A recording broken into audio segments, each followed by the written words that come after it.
بسم اللہ الرحمن الرحیم الصلاۃ والسلام علیک یا رسول اللہ وعلی آلک و اصحابک یا حبیب اللہ۔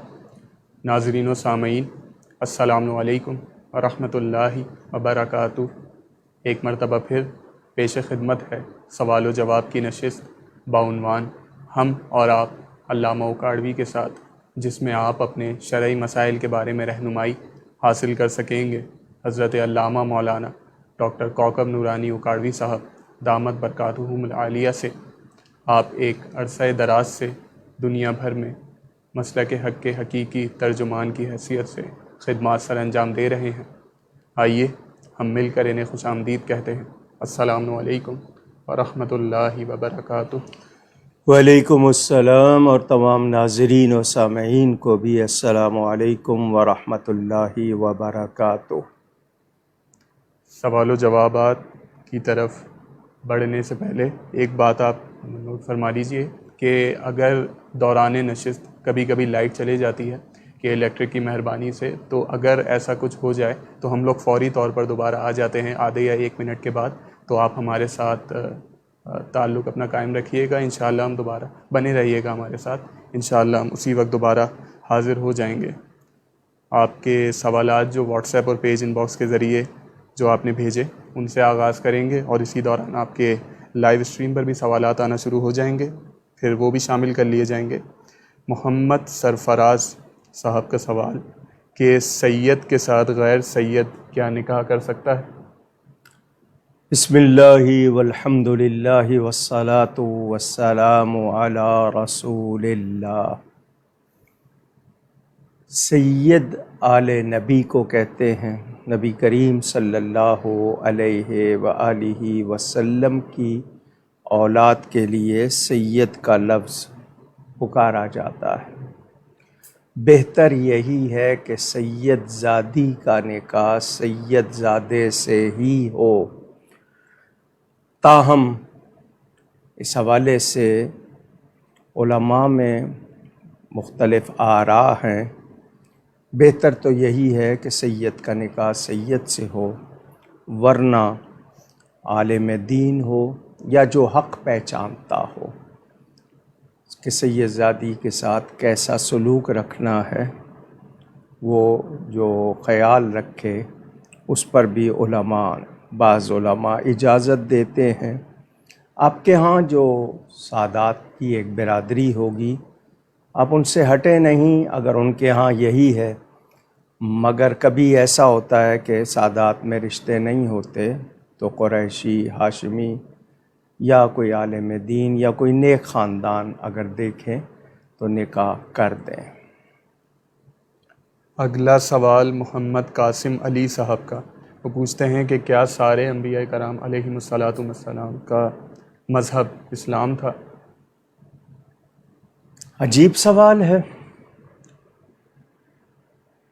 مجھے سوال پہ حیرت ہے۔ تمام اللہ تعالیٰ کے نبی ہیں۔ لفظ اسلام لازمی بات ہے، اس کا ذکر قرآن میں آیا ہے، لیکن جو ان پر ایمان لاتے تھے، وَأَنَا أَوَّلُ الْمُسْلِمِينَ کے الفاظ حضرت ابراہیم علیہ السلام کے حوالے سے موجود ہیں۔ ہُوَ سَمَّاكُمُ الْمُسْلِمِينَ کے الفاظ قرآن میں موجود ہیں۔ اسلام کے معنی گردن رکھ دینا، تو وہ ایمان والے تھے جو نبیوں پر ایمان لائے، اور تمام نبیوں کا ایک ہی تھا، توحید کی طرف دعوت دینا، اللہ تعالیٰ کی عبادت کی طرف بلانا، اللہ تعالیٰ ہی کو معبود ماننا، معبودان باطلہ جو لوگوں نے خود اپنے طور پر معبود بنا لیے تھے ان کی نفی کرنا، یہی تھا۔ تو ہم ان کو مسلمان کہہ سکتے ہیں سب کو، کہ وہ مسلمان جو ایمان لائے۔ تو کیونکہ ہم اکثر ذکر کرتے ہیں حضرت نوح علیہ السلام نے 950 سال تبلیغ کی، مسلمان ہوئے 80، تو یہ مطلب کہ جنہوں نے قبول کیا دعوت کو اور اس پر کاربند ہوئے، ان کو مسلمان ہی ہم کہتے ہیں۔ اگلا سوال حیدرآباد سے ہیرا صاحبہ کا، کیا جنت میں انسان اپنے پسندیدہ شخص سے نکاح کر سکے گا، اور اگر بعد میں کوئی بدمزگی ہو جائے تو کیا طلاق لی جا سکے گی؟ بدمزگی کا تصور دنیا کی زندگی میں ہے، ناچاقی کا تصور یا کوئی بھی نامناسب سلوک کا تعلق دنیا کی زندگی میں ہے، جنت میں نہیں ہوگا۔ جو دنیا سے کنوارے گئے ہیں ان کے وہاں نکاح ہوں گے۔ یہ روایات بتائی جاتی ہیں کہ اگر کسی نے یہاں پر بیوی نے شوہر سے یا شوہر نے بیوی سے بدسلوکی کی ہے مگر ایمان والے تھے، گناہ گار تھے، بخشے جائیں گے تو ان کو چوائس بھی دی جائے گی، ایسی روایات بھی ملتی ہیں۔ اگلا سوال حنظلہ خان صاحب کا، اگر اعتکاف کسی وجہ سے ٹوٹ جائے تو جس مسجد میں بیٹھا تھا وہیں اس کی قضا کرے گا یا کسی اور مسجد میں بھی جا سکتا ہے؟ کسی اور مسجد کا یا کہ اس میں وہ کوئی قید نہیں ہے، مرد نے مسجد میں ہی کرنا ہے، کسی اور مسجد میں بھی کر سکتا ہے، بس روزہ رکھنا ہوگا۔ اگلا سوال عمیرہ عبدالستار صاحبہ کا کہ خواتین کو عمرہ ادا کرنے کے لیے کیا سفید احرام پہننا ضروری ہے؟ سفید کپڑے کو احسن الثیاب کہا گیا، اچھا کپڑا کہا گیا، لیکن سفید رنگ کی کوئی قید نہیں ہے۔ اکثر خواتین سفید گاؤن بنا لیتی ہیں، اوپر نیچے اپنا نارمل وہ لباس پہنتی ہیں، موسم کے حوالے سے، سردیوں گرمیوں کے حوالے سے اوپر وہ سفید اوڑھ لیتی ہیں، لیکن سفید کی کوئی شرط ان کے لیے نہیں ہے، مردوں کے لیے بھی نہیں ہے، لیکن پسند سفید کو کیا گیا۔ اگلا سوال فرحین حسین صاحبہ کا کہ ہمارے گھر میں ایک میڈ ہے جو کہ سید زادی ہے، لیکن وہ بہت پریشان کرتی ہے ہمیں، ہم اسے نکالنا چاہتے ہیں، لیکن میرا سوال یہ ہے کہ کیا ہمارے لیے یہ بات صحیح ہوگی کہ ہم اسے نکال دیں؟ جی، احسن طریقے سے اس کی کوئی مدد کر دیں، اگر وہ مستحق ہے، نادار ہے، مدد کر دیں، کام اس سے نہ لیں، کام لینے سے اس کو کہہ سکتے ہیں آپ کہ ویسے ہم آپ کی خدمت کر دیں گے، لیکن یہ ہے کہ وہ نہ ہی رکھیں تو بہتر ہے، اس کی مدد کر دیں اگر وہ ضرورت مند ہے تو۔ کویت سے آصف فاروقی صاحب کا سوال کہ اللہ کے سوا کسی اور کی قسم کھانا کیسا ہے؟ اس بارے میں کئی مرتبہ بتا چکا ہوں، اللہ تعالیٰ اور قرآن کے سوا قسم نہیں اٹھانی چاہیے۔ فتوے میں یہی ہے کہ اللہ تعالیٰ اور قرآن کے سوا قسم نہ اٹھائی جائے۔ کسی اور کی قسم اٹھائی ہے اور اس کو غلط استعمال کیا ہے تو قاضی، جس کو جج کہتے ہیں شرعی، وہ سزا دے سکتا ہے کہ اس نے دوسری ہستی یا دوسری کسی مقدس چیز کے ساتھ مذاق کیوں کیا۔ اگلا سوال شکاگو یونائٹڈ اسٹیٹس سے محمد سلیم صاحب کا، صدقہ اور خیرات ہم لوگ ڈیلی بیسس پر ایک باکس میں جمع کر دیتے ہیں اور پھر مہینہ گزر جانے کے بعد اسے ڈونیٹ کر دیتے ہیں یا کسی مستحق تک پہنچا دیتے ہیں، تو کیا یہ جو معمول ہے ہمارا یہ درست ہے؟ صدقہ میں پہلے بتا چکا ہوں دو طرح کا ہوتا ہے، ایک واجبہ، ایک نافلہ۔ واجبہ جو آپ پر لازم ہے، جیسے زکوٰۃ ہے، جیسے فطرہ ہے، یا آپ نے اور کوئی مان لیا ہے تو وہ واجب ہو گیا۔ نافلہ ویسے آپ اللہ کی رضا کے لیے دیتے ہیں، ایک وہ اپنی جان کا صدقہ دیں یا اور صدقہ دیں، وہ جو آپ کے صدقہ وہ الگ، خیرات کے معنی بھلائی کے ہوتے ہیں، تو آپ اللہ کی راہ میں لوگوں کی مدد کے لیے یا ایصال ثواب کے لیے دیتے ہیں، تو دونوں رقم مکس نہیں ہونی چاہیے۔ باقی یہ کہ آپ ڈیلی بیسس پہ دیں، ویکلی دیں، فورٹ نائٹلی دیں، منتھلی دیں یا کوارٹرلی دیں یا 6 منتھ یا ایئرلی، وہ آپ کی مرضی ہے۔ اگر صدقہ واجبہ ہے ایڈوانس دے سکتے ہیں، یہ نہیں کہ زکوٰۃ نکال کے رکھ لی اور پھر دیر کر رہے ہیں، وہ نہ کیجیے، ایڈوانس آپ دینا چاہیں تو دے سکتے ہیں، اور باقی صدقہ نافلہ آپ کی مرضی ہے، صبح دوپہر شام جب مرضی دیں، آپ اس کو جمع کر کے دے رہے ہیں، کوئی طریقہ آپ نے بنایا ہوا ہے، کوئی منع نہیں ہے۔ اگلا سوال مدیحہ اطہر صاحبہ کا کہ کیا شوہر اپنی بیوی کے حق مہر کی رقم واپس لے سکتا ہے؟ کس لیے واپس لینا ہے؟ اس نے وہ رقم اس کو دی ہے، اس سے قرض کے طور پہ لیتا ہے تو لے سکتا ہے، اور وہ خود دے دے اس کو کاروبار میں لگانے کے لیے، اس کا حصہ مقرر اس میں کر دے اس رقم کے مطابق۔ لیکن یہ کہ ویسے کہے مجھے واپس کر دو، تو وہ بیوی چاہے تو بطور عطیہ دے، ورنہ زبردستی نہیں لے سکتا۔ اگلا سوال حنظلہ خان صاحب کا کہ نبی پاک صلی اللہ تعالی علیہ وسلم کے دور میں بھی کیا رمضان کا آخری جمعہ جمعۃ الوداع کہلاتا تھا، اور کیا اسی طرح اہتمام ہوتا تھا اور خطبہ وداع پڑھا جاتا تھا؟ خطبہ وداع تو کوئی نہیں ہے، وہ تو خطبہ حجۃ الوداع ہے۔ باقی یہ کہ چونکہ رمضان رخصت ہو رہا ہے تو اس کو جمعۃ الوداع کہتے ہیں، یہ عرف ہے، یہ کوئی وہ شرعی وہ نہیں ہے، سارے جمعے ہیں لیکن وہ رمضان کا آخری جمعہ تو اس میں رمضان وداع ہو رہا ہوتا ہے، تو اس لیے اس کو جمعۃ الوداع کہا گیا۔ اس میں تجدید عہد کیا جائے کہ میں نے پورا مہینہ جو نیکی کی تربیت حاصل کی اس کو پورا سال جاری رکھوں گا، زیادہ نیکی کی جائے، 70 جمعوں کے برابر وہ سال کا آخری جمعہ ہے تو اس کی فضیلت ہے۔ لیکن یہ کہا جائے کہ جی اس کے لیے کوئی باقاعدہ وہ نہیں تھا، رمضان کے سارے جمعے فضیلت والے ہیں، تو یہ چونکہ مہینے کی گنتی پوری ہونے والی ہوتی ہے تو اس لیے اس کو آخری جمعہ یا جمعۃ الوداع کہتے ہیں۔ اگلا سوال لاس اینجلس سے سمینہ صاحبہ کا کہ نماز میں سورہ فاتحہ کے بعد جو سورت ملاتے ہیں، اگر اس کو دوران تلاوت اس میں اٹک جائیں تو کیا اب اسے دوبارہ پڑھنے پر سجدہ سہو کرنا ہوگا؟ نہیں، وہ اسی آیت کو جب تک وہ صحیح نہیں پڑھی جائے، اگر 3 آیتیں صحیح پڑھ لی ہیں تو آپ رکوع میں جا سکتے ہیں، اور اگر یاد آ جائے تو اس کو دوبارہ اگلی رکعت میں پڑھ لیں، لیکن اس میں یہ کہ اس کو دوبارہ پڑھنے سے سجدہ سہو نہیں ہوگا۔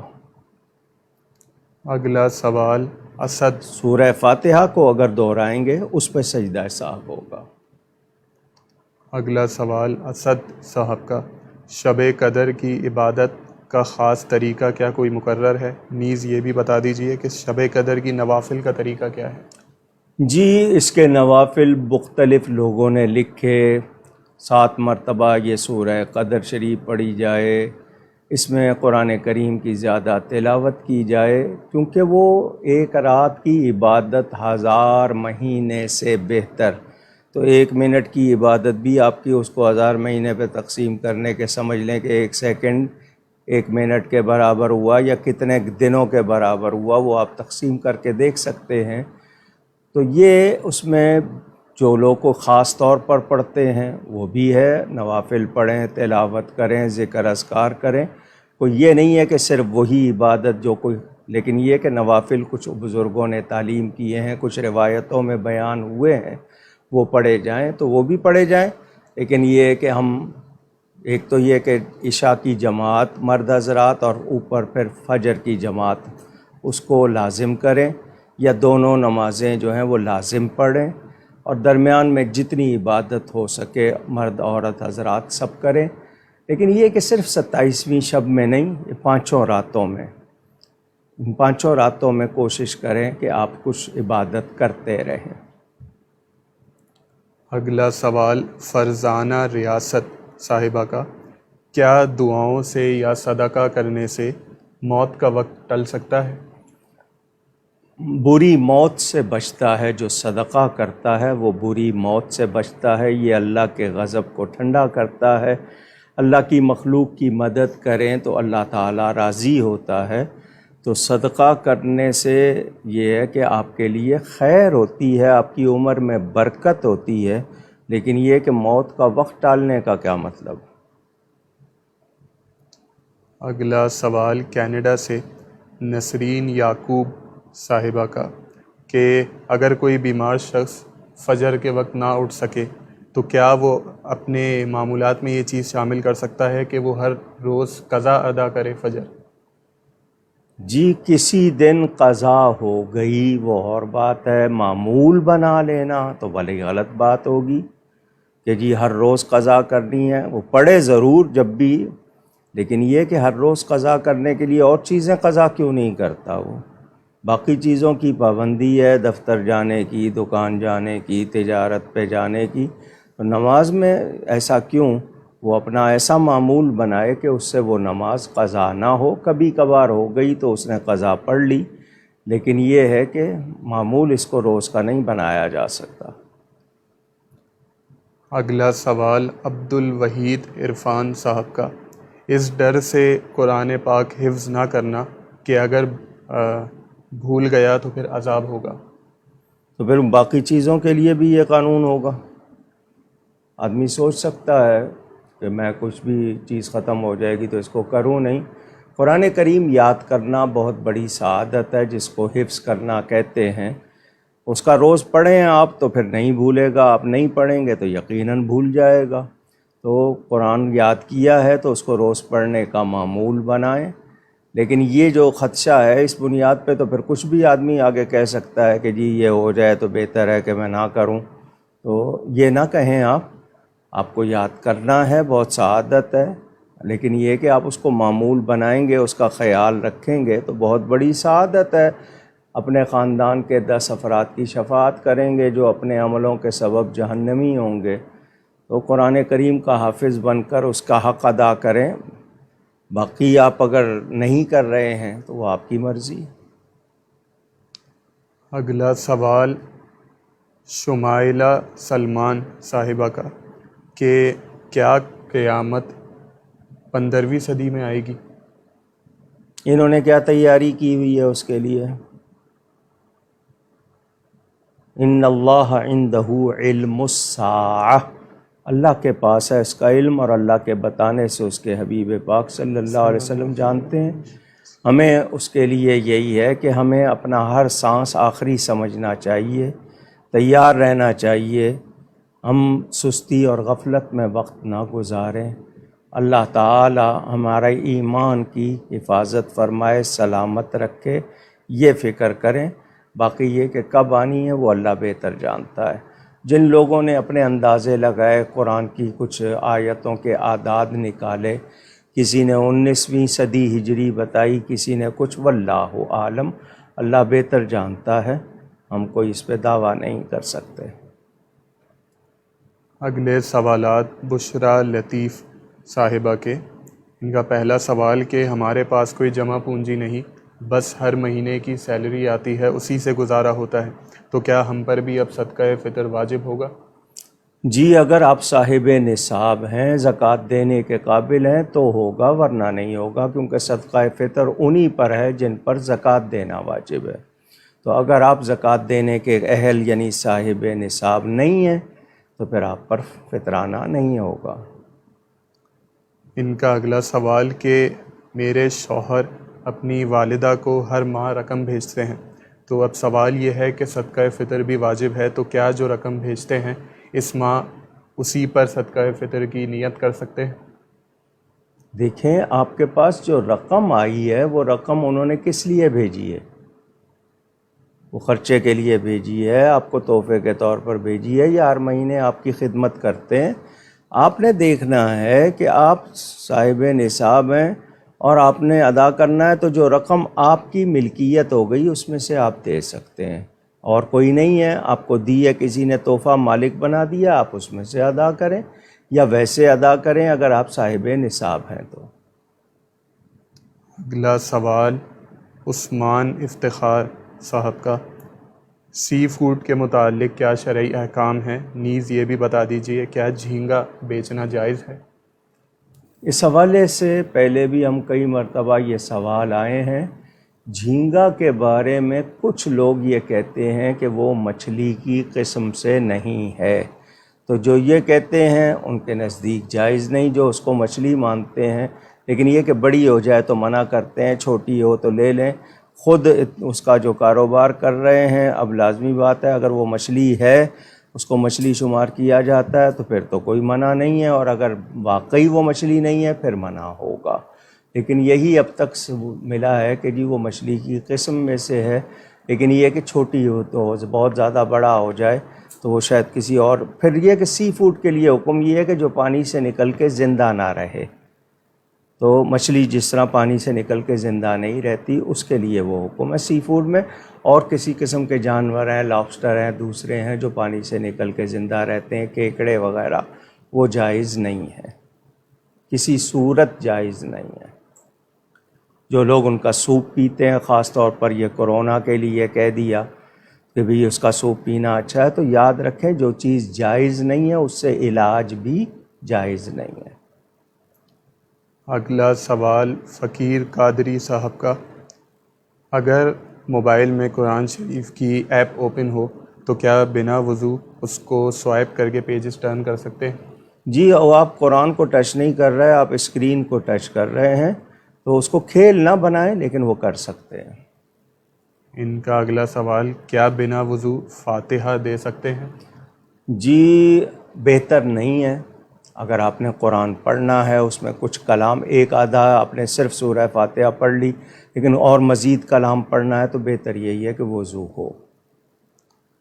اگلا سوال مسز قدیر بٹ صاحبہ کا، پیر کامل کی پہچان کیا ہے؟ ایمان اور تقوی، اس کے عقیدے صحیح ہوں، اس کے عمل صحیح ہوں، کوئی خاص لباس، کوئی خاص وضاقتہ نہیں ہے، بس یہ کہ وہ شریعت و سنت کا ہر طرح پابند ہو، عقیدوں میں بھی صحیح ہو، عمل میں بھی صحیح ہو، اور اس کا سلسلہ نبی پاک صلی اللہ علیہ وسلم سے متصل ہو، اس کے پیر کا، پھر اس کے پیر کا، پھر اس کے پیر کا، حضور تک یہ سلسلہ ملا ہوا ہو، اور وہ شخص جو ہے اہل ہو، خود مسئلہ معلوم کر سکتا ہو، دین سے واقف ہو، دوسروں کو سکھانے کے لیے خود کو پہلے معلوم ہونا چاہیے، وہ ان سے واقف ہے، تو وہ شخص پیر کہلائے گا، مرشد کہلائے گا۔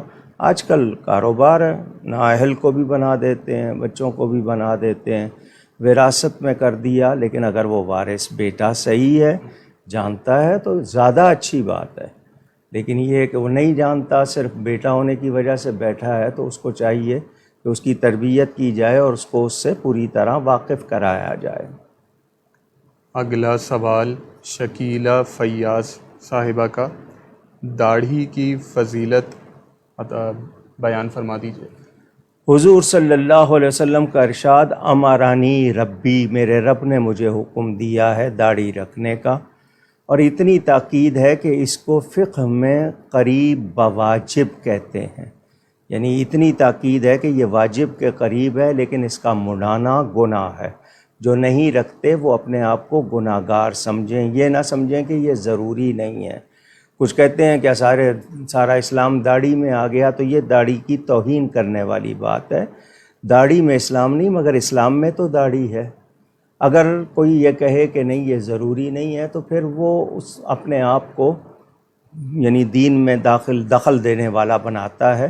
تو حکم ہے نبی پاک صلی اللہ علیہ وسلم کا، خود انہوں نے رکھی، تمام اولیاء نے رکھی، تو یہ اللہ تعالیٰ کے حکم کے مطابق ہے، نبی پاک صلی اللہ علیہ وسلم کی سنت ہے۔ نکاح کو سنت سمجھتے ہیں تو داڑھی کو کیوں نہیں سمجھتے؟ جو اپنی پسندیدہ چیز ہو اس کو سمجھ لیا، دوسری کو نہیں سمجھا، تو یہ غلط ہے۔ یہ رکھنا، اس کو انکار کرے گا کوئی تو وہ تو ویسے ایمان سے جائے گا، اور نہیں رکھ رہا ہے تو خود کو گناہ گار سمجھے۔ اگلا سوال ڈیرہ بگٹی سے فاروق احمد صاحب کا، وہ پوچھتے ہیں کہ میں نے ایک پلاٹ شہر میں خریدا گھر بنانے کے لیے، لیکن ساتھ ساتھ اس میں یہ بھی نیت ہے کہ اگر کوئی بندہ اچھی قیمت ادا کرے گا تو اسے بیچ بھی دیں گے، اور ابھی تک اس پر گھر کا تعمیراتی کام شروع نہیں ہوا، تو کیا اس پر بھی زکوٰۃ کا حکم ہوگا؟ جی، آپ نے بیچنے کی نیت سے لیا ہے تو ہوگا، ورنہ رکھا ہوا ہے کبھی بنا لوں گا، وہ نہیں ہوگا تو اس کو بیچ کے کوئی اور لے لوں گا، اچھی جگہ پہ لے لوں گا، تو یہ ذہن میں رہے آپ کے کہ آپ کی نیت کیا ہے، اس کے مطابق حکم ہوگا۔ اگر مقصد فروخت کرنا ہے تو وہ آپ کا اثاثہ ہوگا، اس کو شامل کریں گے نصاب میں، اور اگر اپنے لیے لیا ہے تو پھر شامل نہیں کریں گے، یا جب نیت بدلی تو اس کے بعد سے شامل کر لیں گے۔ اگلے سوالات حنزلہ صاحب کے، کہ قرآن کریم میں جو انبیاء کرام علیہم الصلاۃ والسلام کی دعائیں ہیں، کیا وہ دعائیں ہم بھی مانگ سکتے ہیں یا وہ صرف انبیاء کرام کے حوالے سے ہی خاص ہیں؟ وہ اسی لیے بیان ہوئی ہیں کہ ہم وہ دعائیں کریں، ہمیں وہ یاد کرنی چاہیے، وہ مقبول دعائیں ہیں۔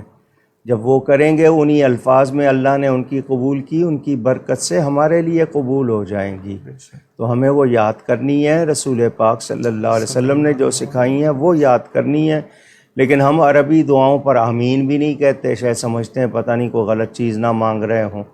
اردو دعا، حالانکہ جس کو عربی آتی ہو اس کو تو کسی اور زبان میں دعا نہیں کرنی چاہیے، لیکن جس کو نہیں آتی ہے وہ کرے، اللہ ساری زبانیں جانتا ہے، لیکن وہ دعائیں مقبول دعائیں ہیں، وہ بہت مبارک ہے۔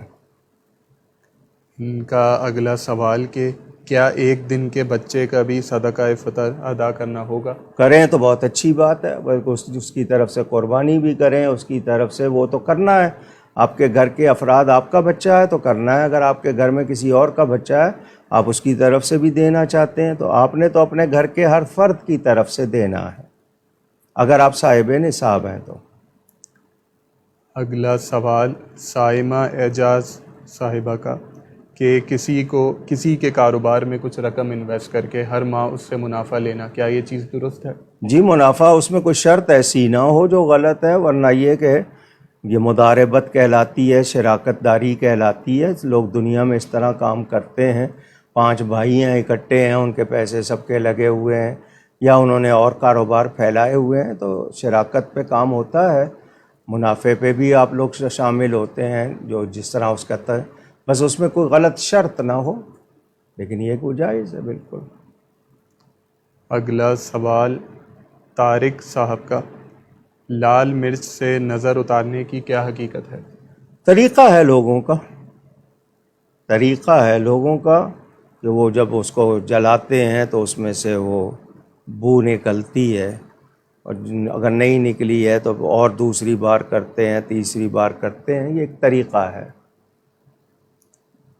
اگلا سوال شیخ عظیم صاحب کا کہ کسی کو قرض دیا ہو اور اب وہ واپس رقم دینے کا اہل نہیں، تو کیا اب اس رقم کو ہم زکوٰۃ میں کاؤنٹ کر سکتے ہیں؟ میں نے طریقہ بتایا تھا، آپ اس کو ٹوٹل معاف کر دیں، کسی کو قرض دیا ہے ٹوٹل معاف کر دیں، اتنی رقم آپ نکال دیں۔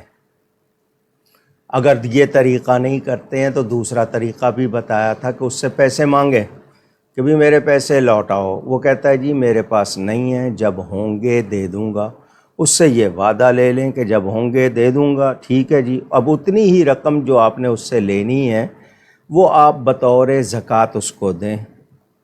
اس نے لے لیے ہاتھ میں، مالک بن گیا، اب اسے کہتے ہیں تو نے وعدہ کیا تھا کہ تیرے پاس ہوں گے دے دوں گا، تو اب تیرے پاس آ گئے، مجھے لوٹا دے، نہ دے تو چھین بھی سکتے ہیں، تو اس طرح آپ کی وہ زکوٰۃ ادا ہو جائے گی اور وہ اس پر سے قرض ختم ہو جائے گا۔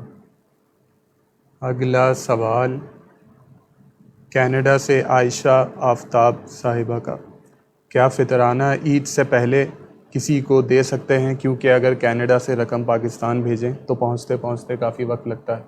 جی، عید سے پہلے ہی، عید کی نماز ادا کرنے سے پہلے ہی دینا چاہیے۔ آپ نے یکم رمضان کو دے دیا، 2، 3، 4، آپ عید سے پہلے دیں، اس کے 2 فائدے ہیں۔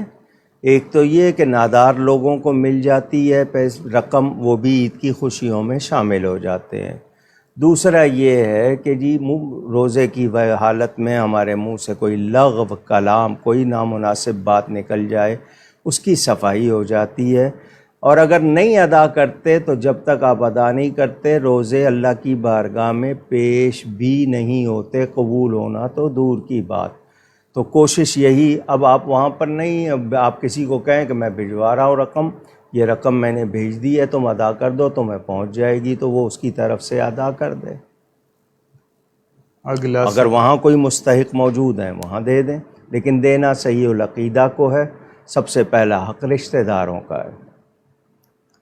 اگلا سوال روزینہ صاحبہ کا کہ اگر غوث پاک کا عقیدت مند ہو مگر ابھی پیر کامل کی تلاش میں ہو اور اسی تلاش میں اسے موت آ جائے تو کیا غوث پاک کی مریدی کا شرف ملے گا؟ جی، نسبت عقیدت اس کی دل کی وابستہ ہے، اس کو فیض ملے گا سچے دل سے، جو اپنے آپ کو ان کا مرید سمجھے، شریعت و سنت کا پابند رہے، اس کو فیضان ملے گا۔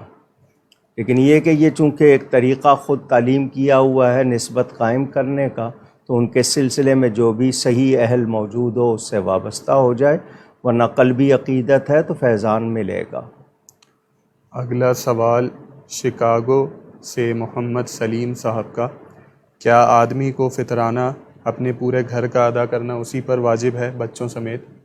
جو اس کی کفالت میں ہیں، جو بچے اس کی کفالت میں ہیں، جن کا وہ کفیل ہے، یعنی جن کو وہ پال رہا ہے، خرچے دے رہا ہے، اگر اس کے بچے بالغ ہو گئے ہیں، خود کمانے لگ گئے، وہ اپنا دیں گے۔ دادا چاہے تو پوتوں کی طرف سے دے سکتا ہے، بتا دے کہ میں تم سب کا دے رہا ہوں، اس طرح ادا ہو جاتا ہے۔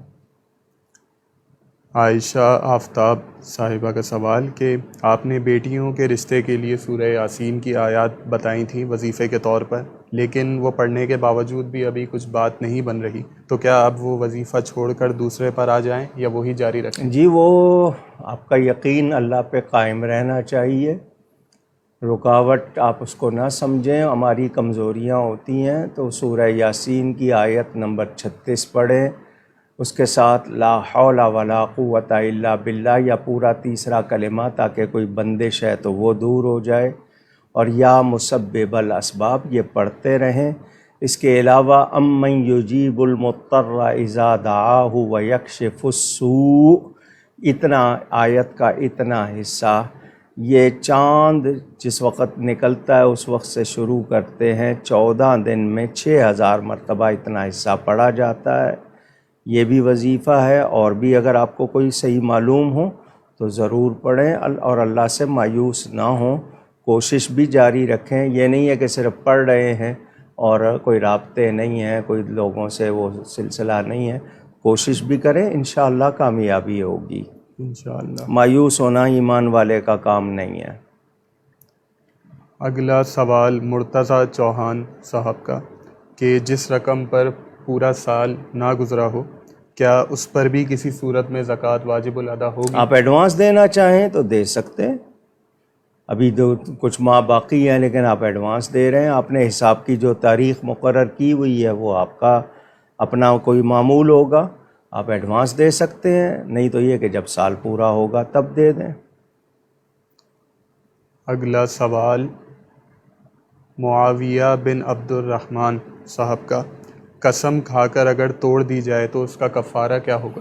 آپ نے اگر غلط چیز پہ قسم کھائی ہے تو پھر تو توبہ آپ پر دونوں طرح لازم ہے۔ اگر آپ نے قسم توڑی ہے توبہ کریں اور اس کا کفارہ دیں، مالدار ہیں تو 10 مسکینوں کو کھانا کھلائیں یا کپڑے دیں، اور اگر مالدار نہیں ہیں، نادار ہیں تو 3 روزے رکھیں۔ لیکن یہ کہ توبہ بھی کرنی ہے کہ کیوں توڑی ہے، قسم جو اٹھائی تھی کیا وہ صحیح اٹھائی تھی یا غلط اٹھائی تھی، اس کا بھی فیصلہ آپ کریں، توبہ بھی کریں۔ اگلا سوال علی خان صاحب کا، بہت سے لوگ چھوٹی عمر میں اپنے پاس سیونگز رکھتے ہیں اور کچھ تھوڑا تھوڑا اس کو بزنس میں ڈال کر کماتے بھی ہیں، تو کیا اس پر زکوٰۃ ہوگی؟ نابالغ پر نہیں ہے، بالغ ہونے پر ہوگی۔ اگر وہ نابالغ ہیں تو اس کے مال پر نہیں ہے، لیکن جب وہ بالغ ہو گیا تو اب اس پر زکوٰۃ شروع ہو گئی۔ ان کا اگلا سوال کہ کبھی کبھی روزہ بند ہونے کے بعد، سحری کا وقت ختم ہونے کے بعد کھائی ہوئی چیز حلق سے واپس اوپر آ جاتی ہے اور بلا اختیار واپس چلی بھی جاتی ہے، تو کیا اس سے روزے پر کچھ فرق آتا ہے؟ حلق کے اندر آئی ہے تو اور بات ہے، لیکن منہ میں آ کے گئی ہے تو پھر نہیں، پھر قضا کرنی ہوگی۔ یہ کہ صرف حلق میں آتی ہے، اب ہوتا یہ ہے کہ فوراً لیٹ جاتے ہیں، اس کے بعد آپ اس کے بعد نماز پڑھیں کچھ دیر بیٹھ کے تو پھر لیٹیں، فوراً لیٹتے ہیں، اس کی وجہ سے ایسا ہو جاتا ہے، یا آپ کا تکیہ یا جو اسٹائل ہے، آپ کا پوسچر ہے، اس کی وجہ سے ایسا ہوتا ہے، یا بہت زیادہ پانی پی لیتے ہیں آپ، حالانکہ سمجھ نہیں آتی ہے، لوگ اتنا پانی پی کے کیا سمجھتے ہیں وہ شام تک پانی رہے گا اندر، یہ تو اونٹ کا کام ہے، وہ 25 دن کا پانی اکٹھا پیتا ہے۔ انسان کو اپنا خیال رکھنا چاہیے۔ اگلا سوال کوٹلی آزاد کشمیر سے محمد زاہد سلطانی صاحب کا کہ رمضان المبارک میں اگر کسی شخص کا بیماری کی وجہ سے کوئی روزہ رہ جائے اور رمضان کے بعد بھی وہ روزہ نہ رکھ سکے تو اس حوالے سے اب کیا حکم ہوگا؟ جب یاد آیا ہے رکھے، اگلے رمضان تک نہیں رکھا، یاد آ گیا اب رکھے، اس کو وہ جتنے قضا ہیں وہ کرنے ہیں، اور اگر صحت نہیں ہے، نہیں کر سکتا تو فدیہ دے گا، لیکن جب بھی یاد آیا ہے رکھنے۔ اگلا سوال نمرہ علی صاحبہ کا، کیا منہ بھولے بھائی سے بھی پردہ ہوگا؟ جی، یہ منہ بولا جو رشتہ ہوتا ہے یہ شرعی نہیں ہوتا، خواہ اس کو منہ بولا بیٹا بولیں، منہ بولی بیٹی بولیں، ایڈاپٹڈ چائلڈ بولیں، یہ شرعی رشتہ نہیں ہوتا، اس میں احکام وہی ہے جو شریعت کے سب کے لیے ہے۔ اگلا سوال شارح عثمان صاحب کا، ضروریات دین اور ضروریات اہل سنت سے کیا مراد ہے؟ جی، وہ باتیں جو ہر مسلمان کو ماننا ضروری ہیں، اس کو معلوم ہونا ضروری ہے، اس حوالے سے اپنے علماء سے رابطے میں رہیں، ان کی کتابیں پڑھیں، ان کے درس سنیں، مسجد میں جائیں، عالم دین سے کہیں کہ جی ہمیں ضروریات دین یاد کروائے، ضروریات اہل سنت یاد کروائے، تو وہ آپ کو یاد کرائیں گے۔ ہمارا یہ جو چل رہا ہے سلسلہ، یہ ہر ہفتے اس کے بعد رمضان کے بعد چلے گا۔ کبھی اگر ہم نے، کیونکہ پھر یہ کہ سوالوں کے جواب نہیں دے پائیں گے نا پھر، ورنہ یہ ہے کہ الگ سے کوئی 2-4 ایسی کوئی ریکارڈنگ کی نشست بنا لیں گے، کچھ ضروری باتیں لوگوں کو انشاءاللہ بتا دیں گے انشاءاللہ۔ اگلا سوال کویت سے فیروز احمد صاحب کا، کہ کیا بد مذہب کے پیچھے نماز ہو جائے گی اگر غیر ملک میں رہتے ہوں تو، اور اگر نہیں ہوگی تو اب کیا کیا جائے گا؟ میری کتاب مسئلہ امامت پڑھ لیں، مجھے اس طرح کے سوال بڑے عجیب لگتے ہیں۔ بہت باقی چیزوں میں تو آپ لوگ کہیں مفاہمت، کمپرومائز، پیچ اپ وغیرہ نہیں کرتے، اپنے ایمان کے معاملے میں آپ کیوں ایسی لچک رکھتے ہیں؟ آپ کو چٹان کی طرح مضبوط ہونا چاہیے۔ جو اللہ تعالیٰ اور اس کے رسول صلی اللہ علیہ وسلم کا وفادار نہیں ہے، یا اس کے ایمان کا مسئلہ ایسا ہے کہ عقائد میں کفر و ایمان تک بات جا رہی ہے، اس کی اپنی نماز نہیں ہوگی، ہم اس کے پیچھے کیسے پڑھ لیں؟ صرف یہی ہے نا کہ اس کے ساتھ نہیں پڑھیں گے، جماعت جائے گی مگر ایمان تو محفوظ رہے گا نا۔ اور اگر وہ بدعقیدہ ہے اور اس کو مسلمان سمجھ لیا تو پھر ایمان بھی چلا گیا۔ تو اس میں بہت ضروری ہے، میں کسی پہ بدگمانی نہیں کر رہا، لیکن جب معلوم ہو کہ عقیدے کا اتنا فرق ہے جو کفر و ایمان تک جاتا ہے تو پھر ایسا نہیں کرنا۔ صوبیہ مسعود صاحبہ کا اگلا سوال، کہ عدالت میں اگر ڈیورس ہو جائے اور وہ حکم طلاق جاری کر دے اور بیوی کو پتہ بھی نہ ہو، وہ کسی غیر ملک میں ہو، تو کیا اس صورت میں اب طلاق ہو جائے گی؟ اس کو بتایا کیوں نہیں جا رہا؟ نہ بتانے کی وجہ اتنی غافل ہے، اور آج کل ٹیکنالوجی کے زمانے میں اتنا بھی نہیں پتہ چلے گا، تو جس نے خلا لیا ہے یا جس نے طلاق دی ہے اس کو باخبر ہونا چاہیے۔ یہ باخبر نہ ہے تو میں اس کے لیے کیا کہوں گا؟ وہ کیا وجہ ہے کہ کیوں اس کو نہیں بتا رہا؟ طلاق دی ہے تو اس کو باخبر کرو۔ اگر آپ ڈر رہے ہو یا کوئی اور مسئلہ ہے، وہ گناہ گار ہو جائیں گے آپ، اس سے کوئی گناہ ہو جائے، آپ سے ہو جائے، دونوں کا ذمہ دار کون ہوگا؟ تو جس نے طلاق دی ہے یا جس نے خلا لیا ہے اس کے بارے میں باخبر ہونا چاہیے۔ اگلا سوال لاس اینجلس سے سمینہ صاحبہ کا، صلاۃ التوبہ کا طریقہ بتا دیجیے۔ میں نے پہلے بھی کہا تھا کہ جی 2 رکعت نماز ہے، جس طرح عام نماز پڑھی جاتی ہے اسی طرح یہ پڑھی جاتی ہے، لیکن یہ کہ اس میں آپ کی کیفیت، آپ کے دل کا حال جو ہے وہ یہ کہ آپ اللہ کے سامنے شرمندہ ہوں، دل سے آپ میں جتنے جو خطا ہوئی ہے اس پہ توبہ، تو اس نیت سے آپ پڑھیں اور اس کے بعد روئیں، دعا کریں اللہ سے، یہی ہے۔ اگلا سوال طاہا قریشی صاحب کا، آپ برش کرے روزے کے آخری وقت میں سحری ختم ہونے سے پہلے اور روزہ بند ہو جائے، پھر اگر دانت سے خون نکل کر تھوک میں مل کر اندر چلا جائے تو اب کیا حکم ہوگا؟ آپ کو روزہ یاد ہے نا، سحری کا وقت ختم ہو گیا اور آپ کو پتہ ہے کہ آپ نے روزہ رکھ لیا ہے، تو آپ کو احتیاط کرنی ہے۔ اب بے احتیاطی نہ کریں، اگر آپ کی تھوک میں وہ مل کے جائے گا روزہ آپ کا چلا جائے گا، آپ کو قضا کرنی ہے، اور اگر جان بوجھ کے ایسا کیا ہے تو پھر کفارہ بھی ہوگا۔ اگلا سوال شہروز احمد صاحب کا، اللہ تعالیٰ کے لیے اگر یہ کہا جائے کہ وہ آسمان پر ہے تو یہ کہنے والے کے بارے میں کیا شرعی حکم ہوگا؟ جی اس کو سمجھایا جائے گا، بتایا جائے گا اس کو کہ اللہ تعالیٰ ہر جگہ ہے، اور اللہ تعالیٰ جسم جسمانیات سے، مکان مکانیات سے، جہتوں سے، سمتوں، ڈائمنشن ڈائریکشن سے پاک ہے، وہ ہر جگہ ہے، اس کو پہلے باخبر کرنا ہوگا۔ اس کے باوجود وہ اڑی کرے گا تو پھر اس کے لیے جو حکم شرعی ہے وہ لگایا جائے گا۔ اگلا سوال سرفراز انصاری صاحب کا کہ کیا احتلام کی صورت میں روزے پر کچھ فرق آئے گا؟ دیر نہ کرے، جب ہوا ہے احتلام اس کے بعد نماز نہ جانے دے، یعنی کوئی فرض نماز کا وقت نہ گزرے، یہ احتیاط کرے، روزہ ٹھیک رہے گا، روزے پہ کوئی اثر نہیں ہوگا۔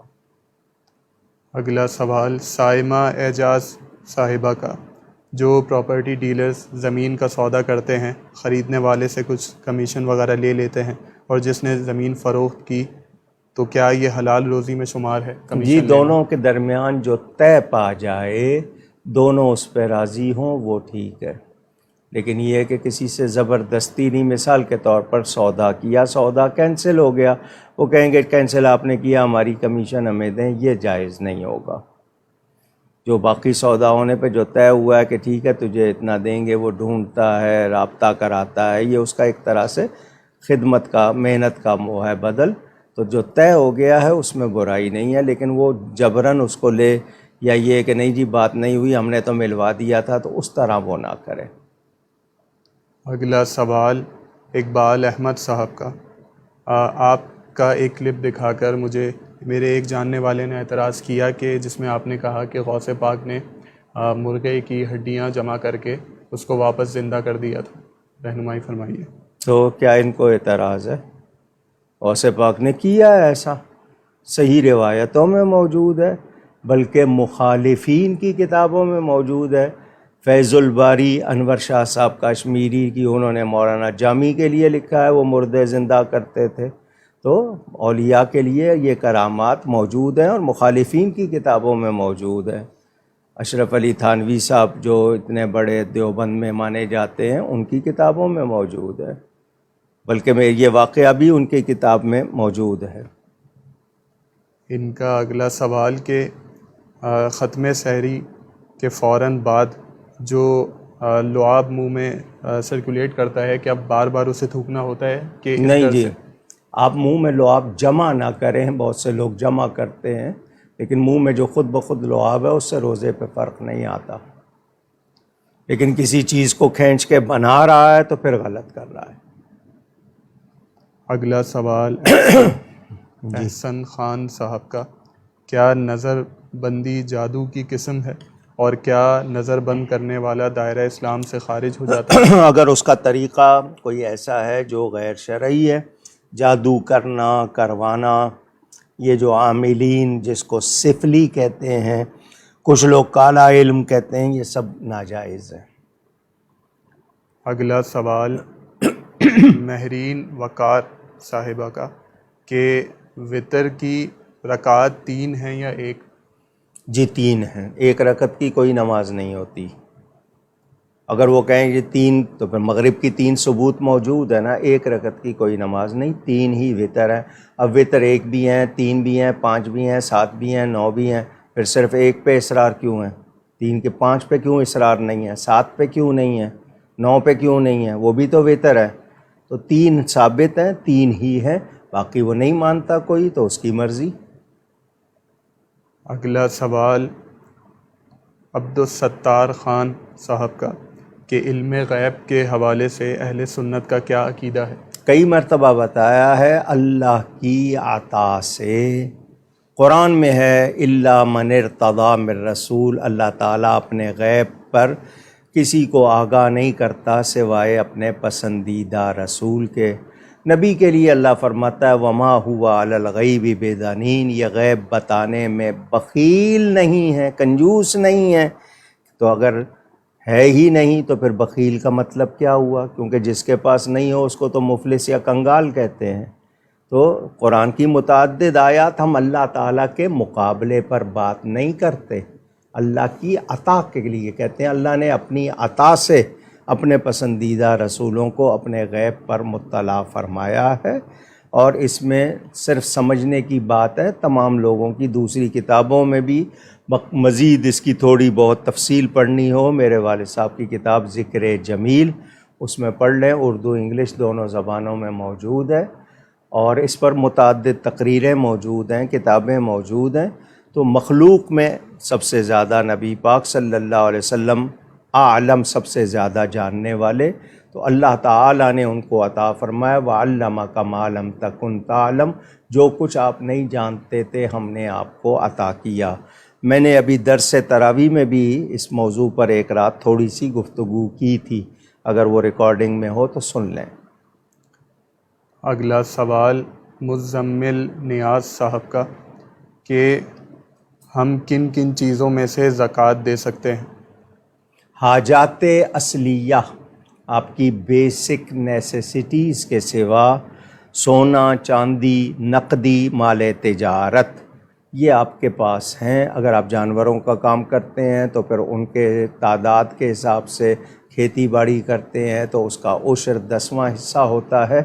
تو اکثر یہ ہے کہ لوگوں کے پاس نقد رقم ہے جس سے سونا چاندی خریدا جا سکتا ہے، تو آپ کے پاس سونا، چاندی، نقدی اور مال تجارت اتنا ہو کہ آپ صاحب نصاب بن جائیں، 52.5 تولے چاندی کی رقم کو پہنچ جائیں، تو اس پر سال گزرے تو آپ کو زکوٰۃ دینی ہے۔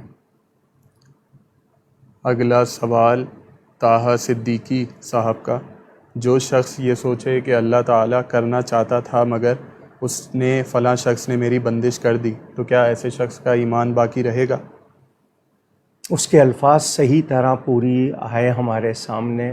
آپ نے جن الفاظ میں سوال کیا ہے، اگر فی الواقع ایسا ہی اس نے کہا ہے تو اس سے توبہ کروائیں گے، اس کو سمجھائیں گے کہ ایسا نہیں کہتے۔ کچھ لوگ نادانی میں کہتے ہیں تو وہ توبہ کر لے گا، اس کو جب پتہ چلے گا تو اس طرح نہیں۔ اور اگر اس کے لفظ کچھ اور ہیں تو پہلے اس کے لفظ بعین ہی، جس کو آپ وربیٹم کہتے ہیں نا، من و عن بلفظ ہی، ایز اٹ از، وہ جو ہوں ورڈز اس کے مطابق بات ہوگی۔ تو کچھ لوگ نادانی میں کہتے ہیں، ان کو سمجھایا جائے گا، سمجھنے کے بعد بھی اگر وہ پھر سرکشی کرے گا تو پھر اس پہ حکم لگے گا۔ ان کا اگلا سوال کہ جو شخص قرضہ لے کر واپس نہ کرے استطاعت ہونے کے باوجود بھی، اس پر کیا شرعی حکم ہوگا؟ اس کو سخت، کسی کا پیسہ روکنا، نہ ادا کرنا اس کے ذمہ رہے گا۔ قرض وہ رقم ہے جو شہید کو بھی معاف نہیں ہوتی، اس کے سارے گناہ معاف ہو جاتے ہیں، قرض اس کو بھی معاف نہیں ہوتا، اور جو قرض ادا نہیں کرے گا وہ اس کے ذمہ رہے گا، قیامت میں اس کو دینا پڑے گا۔ پیسے نہیں ہوں گے نیکیاں دے گا، نیکیاں نہیں ہوں گی تو اگلے کے گناہ اپنے اوپر لے گا۔ بہت یہ سیریس سنجیدہ بات ہے۔ وہ بھلے 3 پیسے کا قرض ہو جس سے لیا ہے اس کو ادا کرے، نہیں استطاعت ہے اکٹھا دینے کی، تھوڑا تھوڑا کر کے دے، بالکل نہیں دے سکتا تو اگلے کے سامنے معافی چاہے یا جو بھی کچھ ہے، لیکن یہ ہے کہ کسی کا مار لینے سے وہ ختم نہیں ہو جائے گا۔ اگلا سوال طلحہ صاحب کا، کیا روزے کی حالت میں ہونٹوں پر ویزلین لگا سکتے ہیں؟ اگر لگائی ہے اور اس پہ آپ نے زبان پھیری ہے یا اس کے ذرات آپ کی تھوک میں مل کے حلق میں چلے گئے، منہ خوشبو سے بھر گیا، لعاب پر وہ حاوی ہو گئی تو روزہ ٹوٹ جائے گا۔ وہ بھلے ویزلین ہو، ٹوتھ پیسٹ ہو، لپسٹک ہو، لپ گلوز ہو، کوئی بھی چیز آپ نے لگائی ہے، یہ سب کا حکم یہی ہے، زبان نہ پھیریں، باہر رہے۔ اگر اس کا اثر لعاب میں آپ کی تھوک میں گیا ہے، منہ میں گھل گیا ہے، وہ تھوک آپ اندر نکلیں گے، اس کے ذرات جائیں گے، روزہ ٹوٹ جائے گا۔ اگلا سوال محمد حنیف صاحب کا، کیا کسی تبلیغی جماعت کو زکوٰۃ دے سکتے ہیں؟ جی، مسئلہ یہ ہے زکوٰۃ مستحق اس کے لیے ہونا ہے۔ کوئی شخص صحیح العقیدہ ہے، تبلیغ کا کام کرتا ہے، دین کی بات پہنچاتا ہے، لیکن عقیدہ صحیح ہے، جو پیغام پہنچاتا ہے صحیح ہے، اور وہ ضرورت مند ہے یا اس کے کام میں ضرورت ہے، تو اس میں دیکھا جائے گا کہ وہاں زکوٰۃ لگتی ہے تو دی جا سکتی ہے، اور نہیں تو پھر نہیں۔ اگلا سوال مصطفیٰ علی صاحب کا، جب ہم یہ کہتے ہیں کہ قرآن پاک حضور صلی اللہ علیہ وسلم کی نعت ہے مکمل طور پر، تو اس سے کیا مراد ہوتی؟ یہ محبت سے کہا جاتا ہے کہ قرآن کریم اللہ تعالیٰ کا کلام ہے، اللہ تعالیٰ نے اپنے حبیب پاک صلی اللہ علیہ وسلم پر اتارا، ان کے ذریعے ہمیں ملا ہے۔ آپ کہیں گے اس میں عذاب کی آیتیں بھی ہیں، اس میں ثواب کی آیتیں بھی ہیں، اس میں پہلوں کے واقعات بھی ہیں۔ تو عذاب کی آیتیں جو میرے نبی کو نہیں مانتا وہ عذاب کا مستحق، جو مانتا ہے ثواب کا مستحق۔ پہلوں کا تذکرہ نبی کی زبان سے مل رہا ہے تو اس سے اندازہ کریں کہ میرے نبی کی شان کتنی ہوگی۔ تو یہ اس انداز میں اس کو نعت کہا جاتا ہے، اور اس میں حضور صلی اللہ علیہ وسلم کے فضائل و مناقب بیان ہوئے ہیں، ان کی بہت سی باتیں بیان ہوئی ہیں، ان کی شان میں، ان کے اصحاب کی شان میں، ازواج کی شان میں، اہل بیت کی شان میں، ان کی امت کے اولیاء علماء صلحاء کی شان میں۔ تو اس لحاظ سے کہ نسبت نبوت صلی اللہ علیہ وسلم کی برکات سے بیان ہے، تو اس طرح اس کو نعت کہنا کہ حضور کی تعریف ہے، حضور کا ذکر ہے، یہ معنی ہے۔ یہ آج کا آخری سوال، انشاءاللہ جو سوالات رہ جائیں گے وہ اگلی نشست میں ابتدا میں لے لیے جائیں گے۔ سفیر علی صاحب کا سوال کہ نبی پاک صلی اللہ علیہ وسلم کو جو اللہ تعالیٰ نے معراج کے سفر پر بلایا تھا، وہ معراج جسمانی تھی یا روحانی؟